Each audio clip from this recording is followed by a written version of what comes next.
नमस्कार, मी धनंजय दशरथ डिंबळे, कडवेळ तालीम मंडळाचा कार्याध्यक्ष, भारतीय जनता पार्टीचा बूथ प्रमुख म्हणून मी शनिवार काम करत असतो.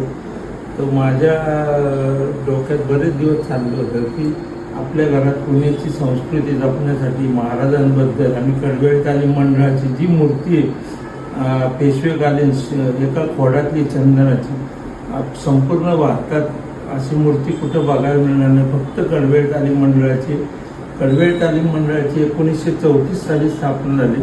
तीपासून मंडळाची मूर्ती आमच्या इथं कडवेळ तालीममध्ये आहे. आणि महाराजांचे असे बरेच दिवस डोक्यात विचार चालू होते की काहीतरी करावं आपल्या घरात. तर विजन आर्ट्सचे आमचे निखिल वाळवेकर, विजन आर्ट्सचे यांना मी संकल्पना, माझी आयडिया सांगितली की आपल्या पुणे शहरात ऐतिहासिक वास्तू बऱ्याच आहेत.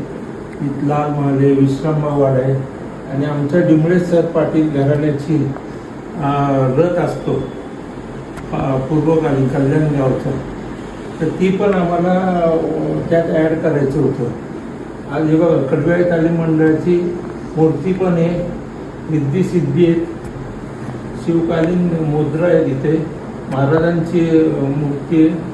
इथं विश्रामबागवाडा, इथं पण अशा कला तुम्हाला दिसतील पुणे शहरात, त्या पण आलेल्या आहेत. आणि डिंबळे घराणे, सर पाटील घराण्याची संपूर्ण माहिती या इथं दिलेली.